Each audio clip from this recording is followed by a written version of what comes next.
Would you like me to put on an accent? You should. This is going to air, man. Who are we talking to? Yeah. Okay, so My name is Jimmy Niggles.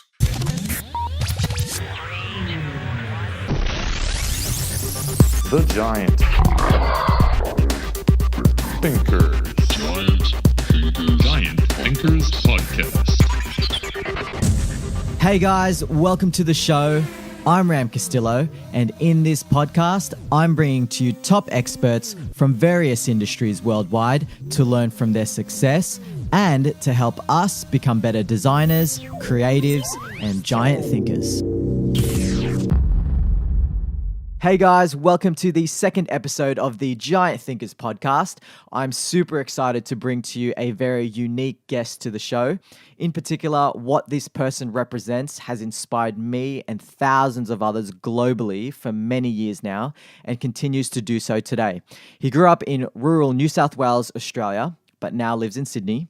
He surfs every day. He's a copywriter by trade, a lover of Nutella. I mean, you can tell a lot about a person by the type of sandwich spread they're into, can't you? He has traveled the world, been part of a huge photography exhibition in London recently, has a massive appetite for creativity, and is just an overall nice guy and a lover of life.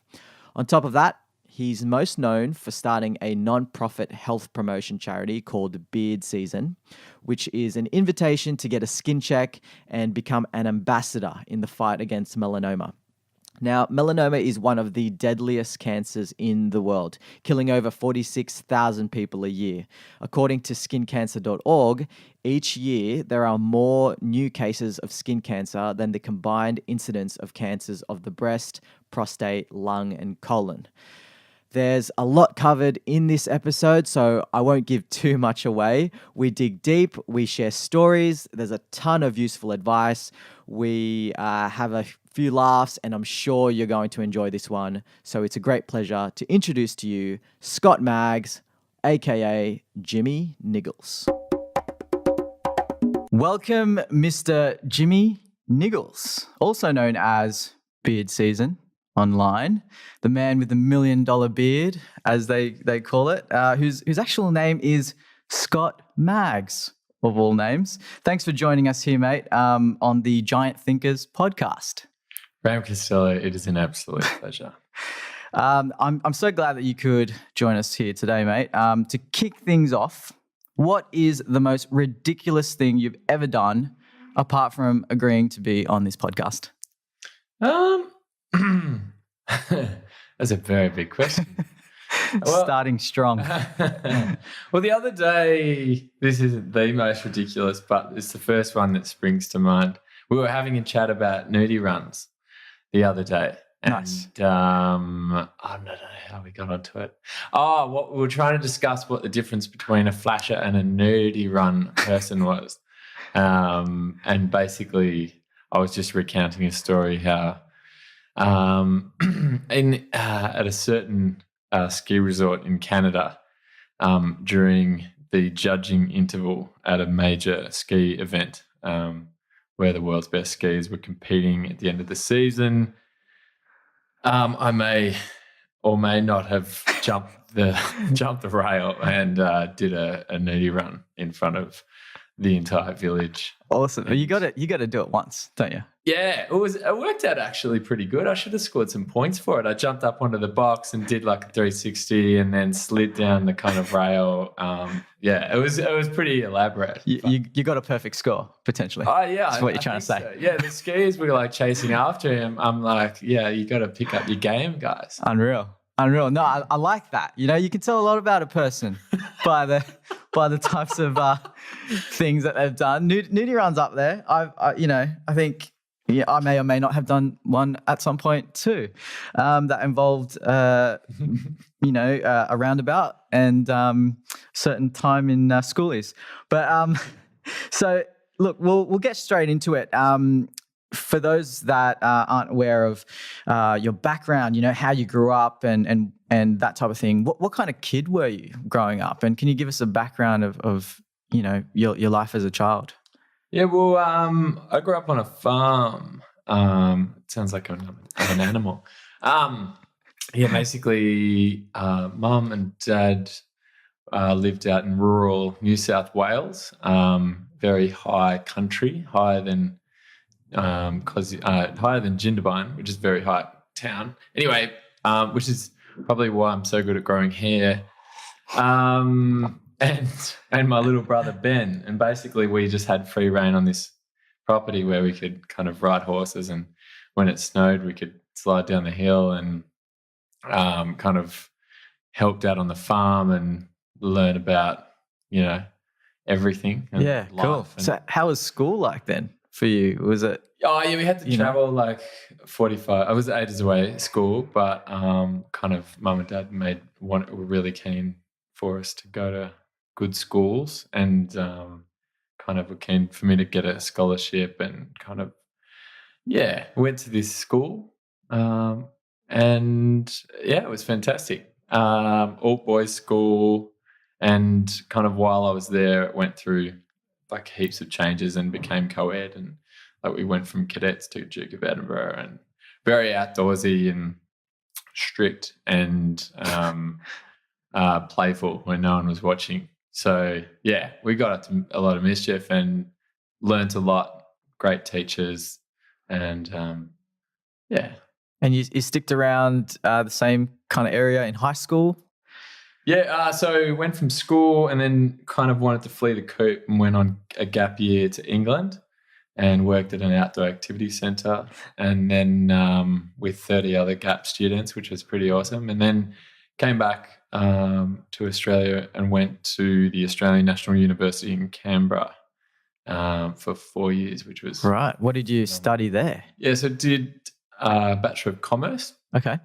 At school I really liked economics and English and geography and kind of art, and commerce seemed like the perfect all-round degree, which opened a lot of doors, but what didn't jam you into just one. Interesting. Okay. So I within that I did marketing, management, and international business. Unreal. So I actually usually do this at the end of the show, but I'd like to give listeners who haven't seen this beard of yours an idea of how impressive it is. So where can they find you online to see photos? Well, if you're on, I think if you have a mobile telephony device, which is internet enabled, you can download a magnificent app called Instagram, and on that you type in beard season, just one word, and just beard season, and you'll find our kind of social media platform. Perfect. Where we do a lot of our kind of communications. Sure. Yep. Yeah. Guys, get on that while you're listening to this. Just to give you a bit of a visual on who we're here with today, and to further put things in context for those that haven't followed you on your journey, can you share with us your story on what beard season is and how it came about? Okay. And what kind of inspired you to start it? Well, when I was at ANU in Canberra at university, we had a great bunch of mates there, and one of them, his name is Wes Bonney, and basically he died at the age of 26 from melanoma. He had a little spot on his neck that he didn't realise was bad as it was, and it kind of spread into his system, and he got a pretty severe brain tumour, which ended up taking his life. So at his funeral, we kind of decided we needed to start something, just because, like, for the fact that he was so young and it crept up on us and him so quickly, it was a horrific kind of thing to die from. And we were like, we need to do something. So we kind of did a bit of research and found that the Melanoma Institute in Australia does fantastic research, and the Cancer Council and other organisations like that do a phenomenal job of encouraging people to wear sunscreen and cover up from, the sun, and wear hats and stay inside and stuff. but no one was out there encouraging people to get skin checks. So we're like, we need to do that. Right. Prevention's better than cure. Well, yeah, a lot of, especially for melanoma. So melanoma is one of the deadliest cancers in the world, one of the most vicious. And but on the flip side, it's also one of the most treatable if it's detected early. So this kind of fed into our theory that, we can cover off this skin check message. And when we were sitting at the bar at his wake, we were kind of wondering, how do we get to these people? And the main people that die from melanoma are aged 18 to 45, mostly male because they think they're bulletproof and they don't go into a doctor and say, what's this? So we're like, we need to speak to them. And we found these farmers in the corner of the bar had amazing wizard beards, and we're like, why doesn't anyone our age grow beards? So we were like, let's do that. We can cover up and use them as a conversation starter. And every winter we'll grow beards and then challenge more people to get a skin check and grow a beard as well. And it's kind of grown, excuse the pun, into what beard season is today. So we have over 57 or 58,000 followers on Instagram, a fair few on Facebook and Twitter, and then we've got thousands of ambassadors all around the world who've signed up on our website, beardseason.com. And more importantly, we're getting letters from people at least once a week now from people who have gone in and got skin checks and found melanoma, which could have killed them if they didn't find out. So, yeah, okay. So it was almost serendipitous that you saw the wizards in the bar as such. I mean, it's not an everyday sort of connector to kind of go, all right, our good friend has passed away from this cancer, to pay tribute and to help others not experience the same thing. Let's raise awareness. I mean, there are so many other avenues that you could have done, but yet you've gone something that is often, I mean, those ideas, those gems of being a little bit like, hold on, how does that relate? It's a very loose connection, isn't it? Yeah, but it works. Yeah. It works. I think the people in the corner of the bar might have been Doc and Marty from Back to the Future, just like with big fake beards. But this is 5 years ago, and we had no idea that this phenomenon of the beard would become such a big thing over the last couple of years that it has been. And for some reason, I just decided to keep growing mine because I was like, this is important, it's working, we need to keep it going. So I was like, I'm not shaving, I'm just going to keep going. And all of a sudden this kind of subculture of beards has just become kind of mainstream now, and it's not unusual for someone to roll up to a work in, currency trading and have an amazing beard, and their boss is not bat an eyelid. It's fantastic. So the more that we can kind of get them accepted and get them working for us, the better. Yeah. No, I love that. I think as a cultural, right place, right people, right time, it's certainly working for you, and has only continued its success. Now, I've got to ask you, in terms of planning and strategizing, I guess, when you decided, okay, I'm going to completely commit to raising awareness through an army of beards, was it kind of like, all right, I need to really put in a certain plan in place to implement this? Or was it more like, I'll see what happens and just roll with it? I think we tried to do a little bit of, we did a lot of research which helped feed the idea and how it would work. And I suppose we've been exposed to a lot of things in a similar space, and coming from an advertising background, that helps. So all the background that you have helps feed your ideas subconsciously. But I suppose a lot of it has been just an organic process. Mm. But yeah, Because now it's a charity.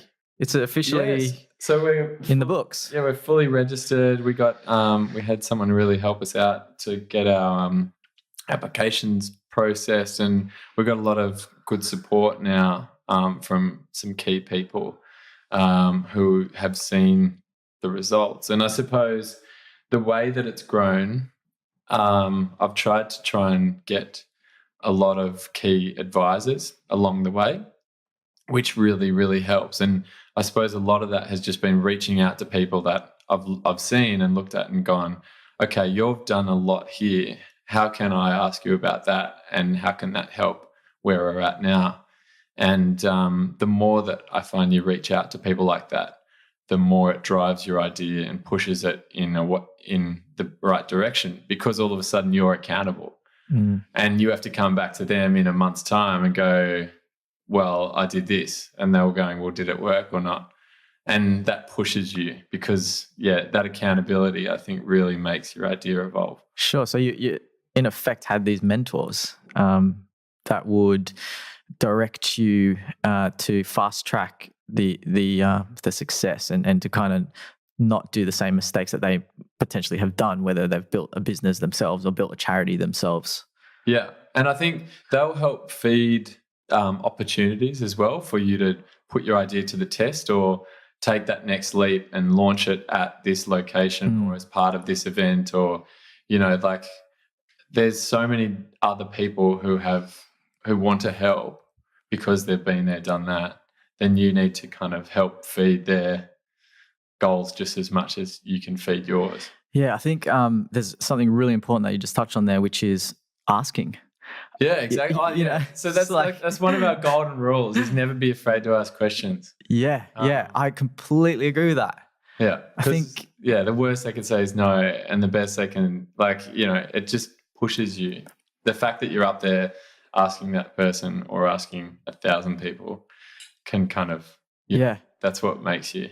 I've interviewed a couple of people on Giant Thinkers through blog posts. One of which is Matt Eastwood, who's the global chief creative officer of JWT, and it was one of those moments where it's like, okay, who can I get that is at such a high level, and I'll start there. I kid you not, I sent him an email. He replied within half a day. That's so good. And he just said, would love to contribute. Send me the questions, and I'll shoot you some answers. Yeah. So I think there's a huge lesson there to ask and not be afraid, because the worst that can happen is for them to say no, and that's actually not a bad thing. And you're not going to regret it afterwards. So can you take us through some basic steps involved in getting Beard Season off the ground from a charity point of view? Was it a lot of hard work, or what was involved? It's pretty hard work. It's just the fact that you have to write your constitution and have all your kind of laws and all your paperwork together, which any organization should. So that was a learning process in itself. And make sure your budget's super tight and your goals and plans are all written down, and how you need to execute them. So the whole process of putting your organization together, whether it's to apply for a charity status or to, put a business plan in front of someone and get funding, it ultimately makes your business or organization better. So that process was great for us, and it kind of came at a key time for us last year before we started putting bigger things together, like our exhibition in London. But basically, I think, have some key advisors, and don't be afraid to show people what you've put together. A lot of people work, you can't see through the podcast, but when you're shielding at school and you're trying to protect your answers. Yeah, you're hiding it from the guy that's looking on the next seat. Blow that, put your work in front of as many people as you can. Even if you don't take it on board, it'll help develop that thing. I think there's definitely a learning there for anyone, whether they're potentially starting a business, whether they're even wanting to freelance and to I guess, learnings from anyone that wants to improve their work in general. I think show as many people, let them tear it apart, let them see the loopholes, show it to people that are experienced who can improve it or give suggestions. And I guess it's up to you at the end of the day if you want to take that on board. But I guess it's just the only way to reach that next level. Yeah. Essentially, it's collaboration. Yeah. And that's what I think with beard season is my next big challenge is to how to scale and how to collaborate with, how to enable people around the world to take parts of it and move it on their own. Because at the moment it's been very grassroots, you call it, but it has been a lot about me, which it shouldn't be. It should be about, it's about the story of the beard and all the people that I've met and been pointing to, as you'll see on Instagram, which is great. But I think we're at a stage now where we've got great kind of brand awareness. There's a lot of people around the world that know about it, and companies and different organizations are keen to kind of get on board. And this is where it's time to enable people to work for it rather than kind of to be insular. Yeah. Being more inclusive. So that's the next challenge. Yeah. Which I have no idea how to do, but hopefully we will. Yeah. That actually fits in nicely with the next area I was about to talk about. You've built such a huge global community in 5 years. Now, did you ever imagine it to grow to this degree? I mean, you started in Australia, yes, but now you've launched in the UK. There's people involved all over now. Did you ever think about the success of it? Like, what's at the heart of this success, do you think? Well, I think we need more people. Yep. For sure. Okay. We've got a long way, but there's a lot of, we're getting there. And I think the thing with social media, and which has driven a lot of our awareness, is that you can actually see the response. So likes, as much as they're pretty subjective, you can use that as a pretty good measure of how things are going. And it's interesting to watch other brands do it from a higher level in the field in terms of what they think will work. Kind of a lot of the time doesn't. I think the human element to the story is hugely important, and integrity and just genuine characters, which is kind of reassuring, because the more we go digital and the bigger we get, the more these kind of human-based truths count, which is really good. Yeah, I think when you mentioned the integrity part, and it really, all of this, in my mind, falls under authenticity and being genuine. Otherwise you wouldn't have grown a following especially with Instagram and people commenting and investing their time, going, hey, you actually encouraged me or my partner to get a skin check, and we actually found early stages of melanoma or whatever it is. I think it is really contributing to a life-changing improvement. And I think at the heart of any brand, it's really about how is it improving my life, and how is it a part of my story? Well, if you're not around, you won't have one. I think. Yeah, it's not like, I enjoyed a tasty beverage at lunchtime. Yeah. It's like, no, I actually went and got a check, and that probably saved my life. Exactly. Yeah. It's one of those, it's almost such a huge disruption, isn't it, the beard?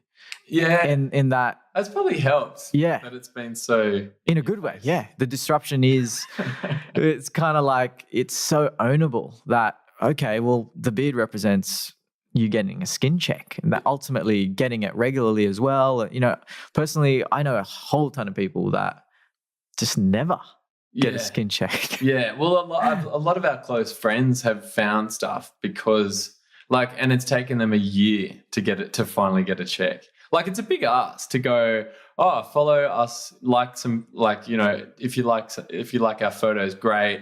You know, I might put up a message which is a bit more direct every now and then. But to ask someone to take time out of work and go to a doctor and get something that they might have thought was weird, get checked, that's a huge ask. Like, we're not selling a packet of chips here. Yeah. Like, or, you know, it's a big ask, and it's kind of, I mean, which is a harder thing to convert, but the conversion is so real and tangible that we kind of wanted, which is, yeah, if you can have good results that you know, I think that helps a lot. Yeah. Yeah.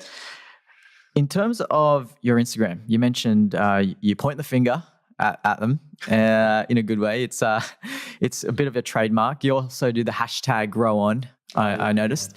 Now, you have taken a ton of photos with people that you have conversations with, whether it's literally 10 seconds that you've, you know, bumped into them on the street, or whether you're at an event or a social gathering or anywhere. Can you tell us about your thinking behind this? Because as most of us know, content is king. It is a huge part of giving delight and meaning to people, and they often see all types of beards through the people that you interact with, and you also do this cool thing where you give them a nickname. You give a little snapshot in the caption of their story, which I think is great. What's your thought process behind that? Well, when I started growing my beard, I decided that I'd take a photo every day with someone that I'd meet and tell the story to, and just to kind of keep a diary and to keep me accountable to myself. And it kind of all happened out of necessity, that it's like, basically a photo takes 2 seconds to write a little thing, which is, you know, this is Ram, his is a fantastic designer, by the book. Like a sentence at least about each person is like a pretty easy, efficient, but effective, because I've tagged you. People can click on your link and find out who you are. And then each post is the same. So there's like minimal thought process gone into it, apart from how am I going to make this funny or interesting or bring out a bit of someone's character in one sentence.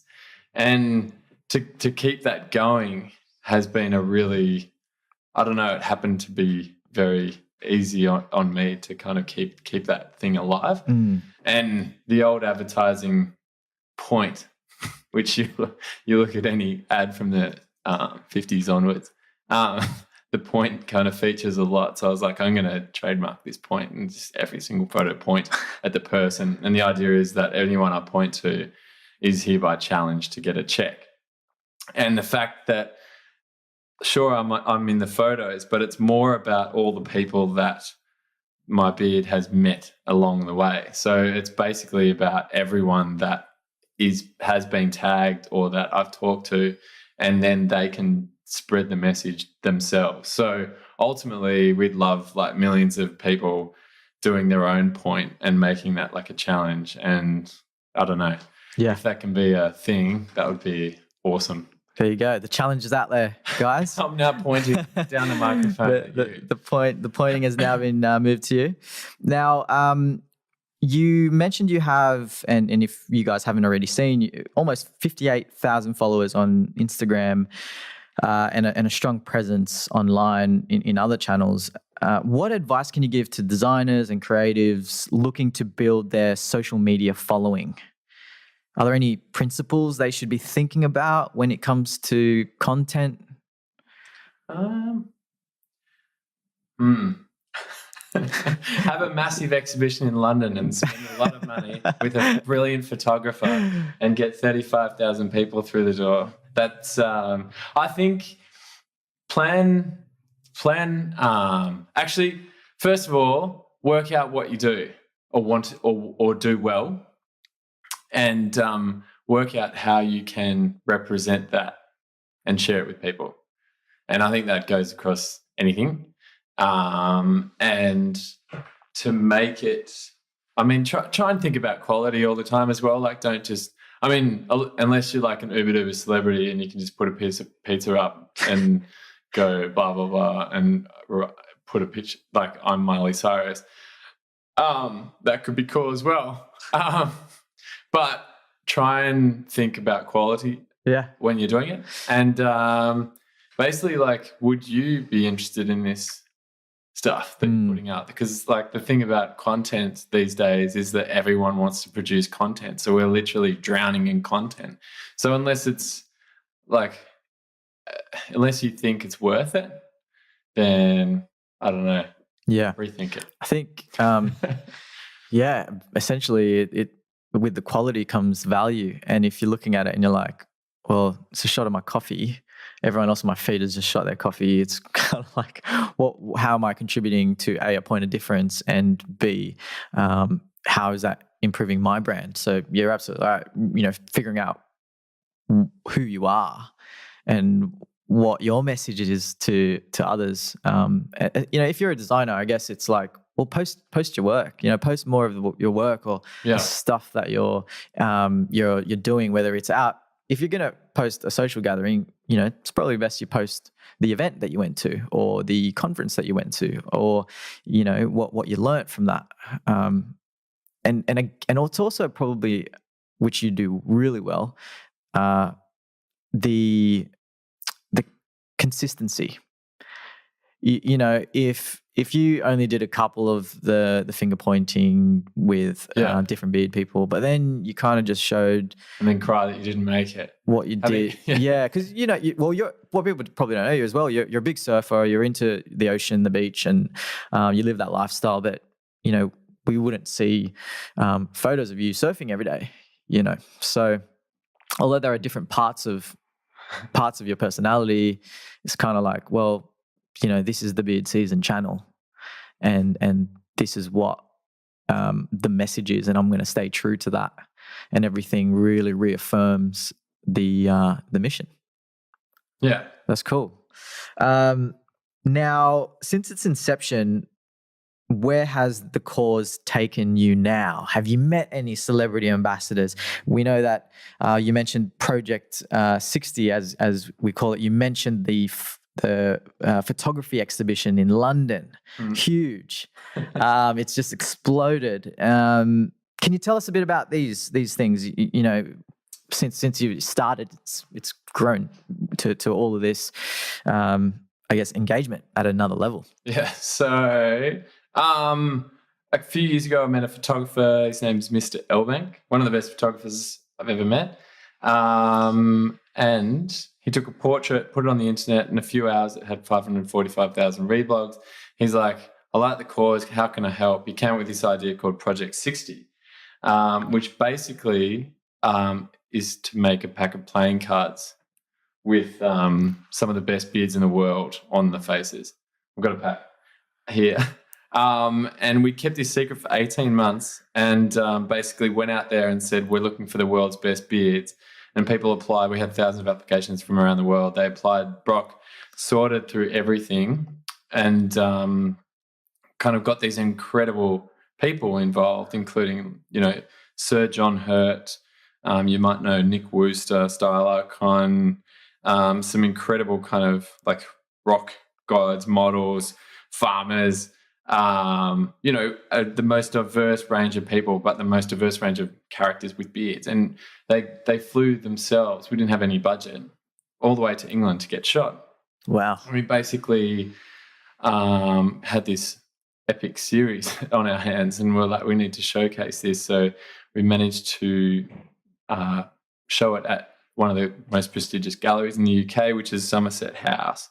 We had that for a month, and it's apparently gone really well.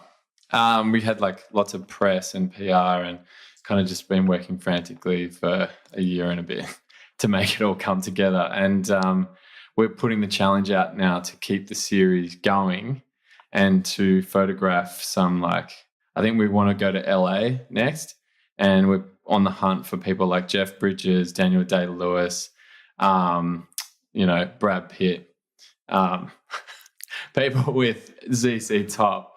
We want like very, very, we've reached a level of fame now with the beard exhibition, and we want famous people with beards to help spread the word and become our ambassadors on a bigger level. I think that's where we're going. Yeah. Okay.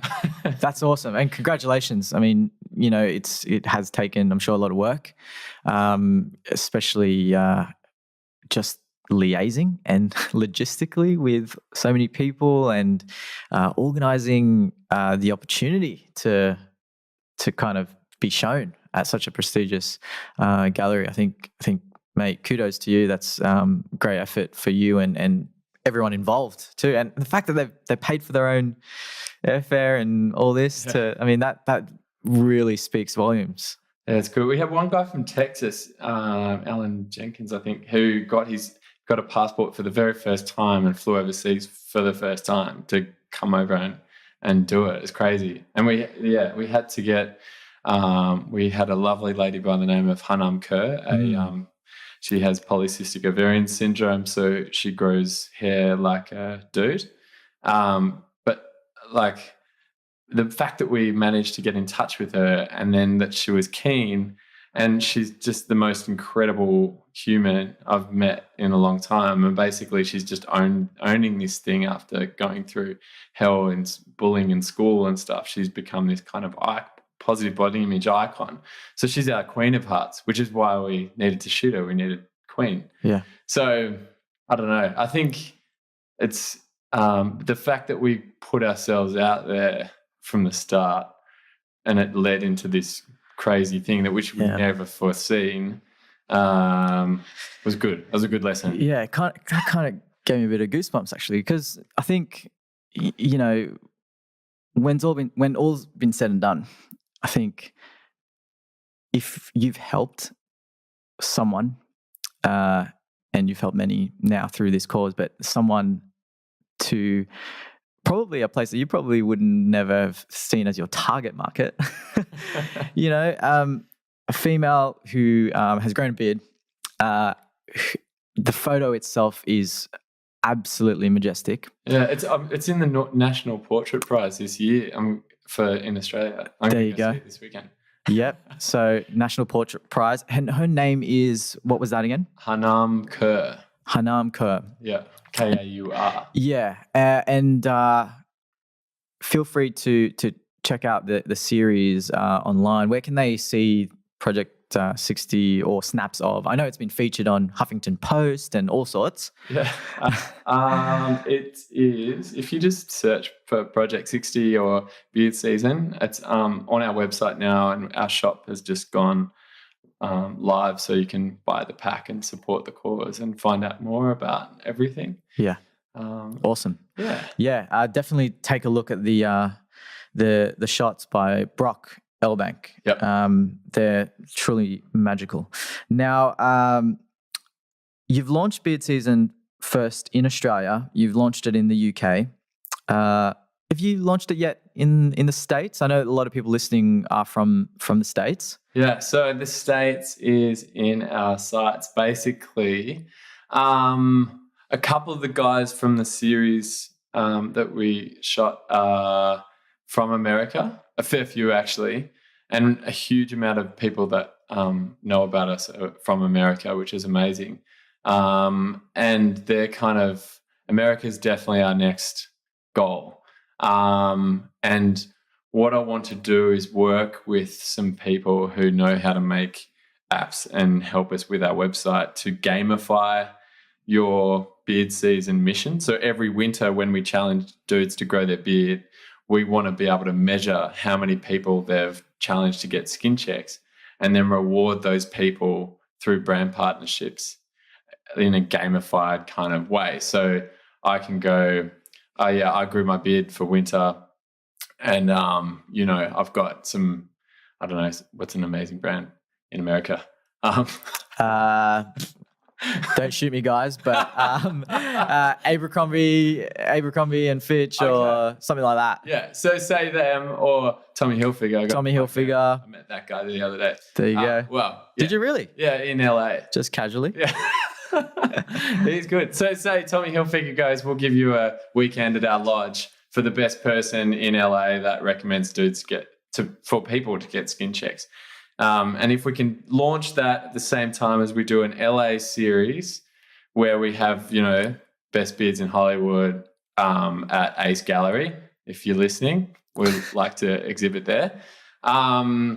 You know, we can get another 35,000 or more people through the door and being part of the story. And I think America's like a massive focus for us next year, just and the end of this year, just because they're like melanoma rates are ridiculous and it's very unrepresented. So fantastic. Yeah. So for those of you listening, most of you are from the States. So if you want to get involved, get in touch with Jimmy Niggles, Beard Season. You know, if you want me to connect you with him, feel free to shoot me an email, whatever you want.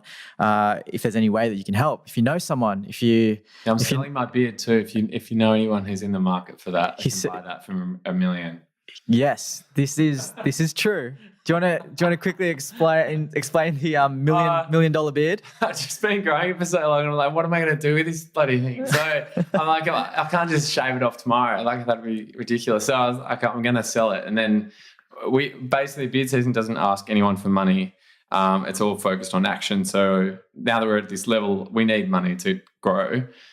Another good pun. But and so I was like, I'm going to sell my beard, and then that can go to us as an organization to go global in a big way. We've done all this with nothing. So imagine what we've got with $1 million. So we're looking for brands, philanthropists, angel investors who really want to, you know, get behind a good cause and help be part of the story. If you are one of those people, do get in touch with Jimmy. I'm sure they are. You've got a great audience.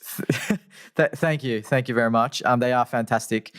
Now, some people might not know this, but you're also a very talented copywriter. I didn't write a book though.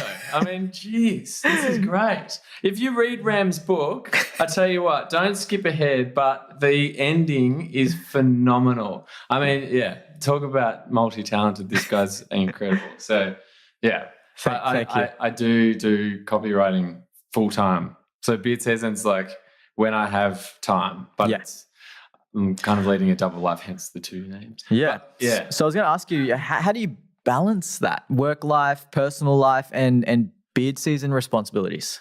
You just don't sleep.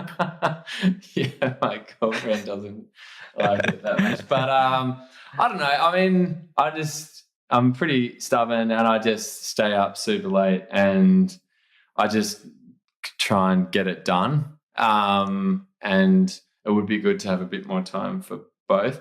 But I kind of just don't. I want to give 100% to both things, which it's been working so far, but this is why if we can put on more people to head up different parts of what we're doing with Beard Season, then that would be great. But I don't know, just do it. Yeah. Nike. Subliminal messaging. Just don't worry and do it. Yeah, I mean, everyone's got side projects, and the only way you're going to make them bigger is by, I don't know. Well, you hit the nail on the head. Essentially, it's like don't think about it, just do it already. I think it's one of those things where it's more painful. It should be more painful for you to procrastinate. You know, there's going to be a point where you're like, right, you know, it's time to bite the bullet. Time keeps on slipping. And it's, you know, and whether it's all right, let's set up my website. Yeah. It's not going to be great. Yeah. You'd rather rejoice in a failure than, I don't know, cry in an inattempted I don't know. I love that. This week, attempt. Yeah. Just like Yeah. you learn from failure. So just keep putting yourself out there and you'll know that it's worth it, or you know when to step back from other things and put more in, but when you get, you just need to work. Yeah. Work. Unreal. Get your ass off the couch, guys, essentially. Get a skin check. And a skin check. What's the side of you that the public never sees? My chin. Unless you buy it for $1 million. Yes, that's the only way you'll see it. Awesome. We're winding down now. So what's some advice you can give to listeners with regards to idea generation? Have you got any tips that have worked for you? Don't be boring and don't be scared, in brackets, to ask questions, and keep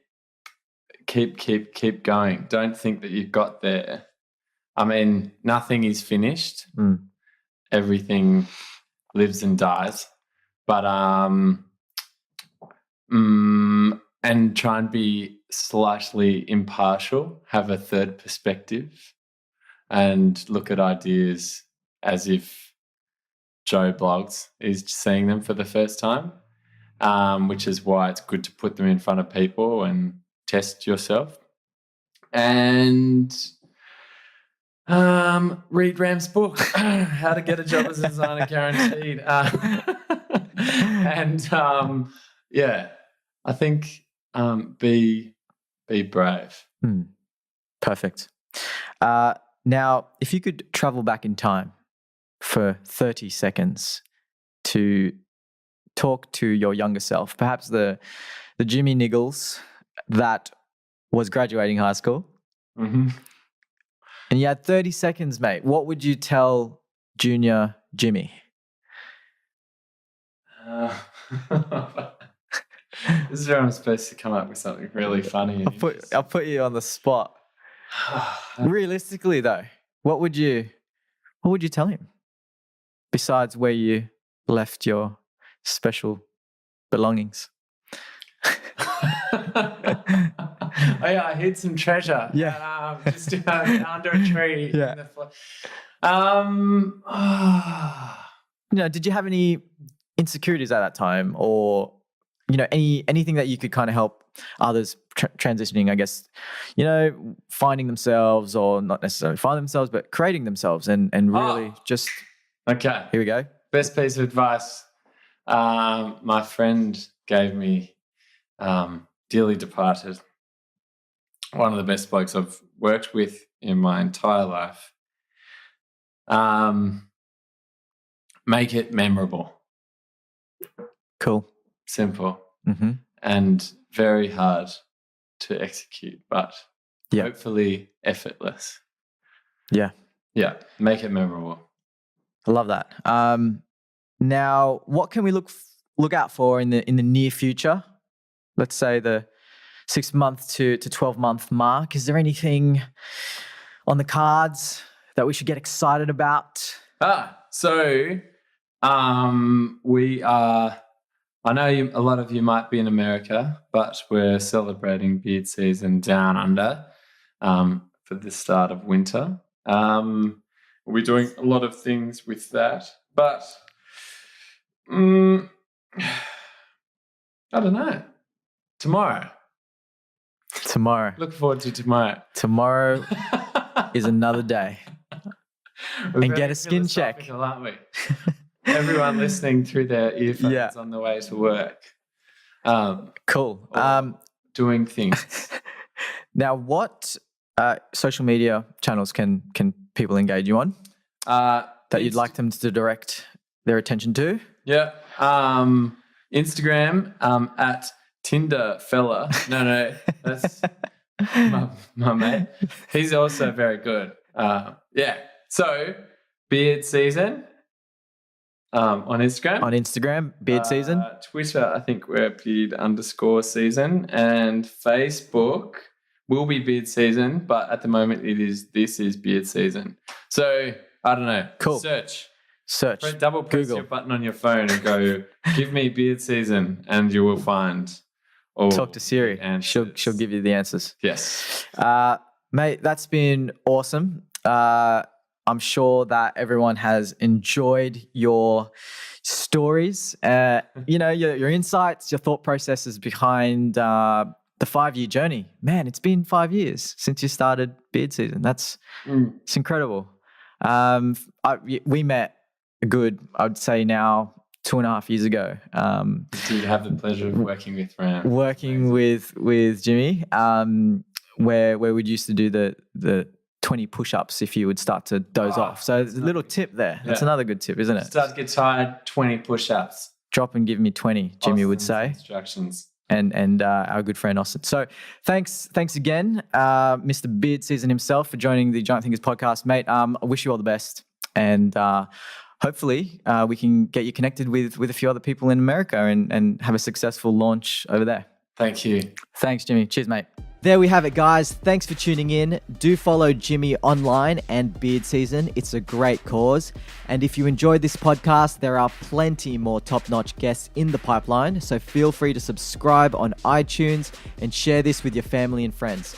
Next episode, I have a cracking guest, one of the most well-known designers in the world and one of the most awarded, including D&AD, Art Directors Club New York and Tokyo, the Society of Publication Designers New York, and AGDA Australia. He's the founder and ECD of a well-established studio.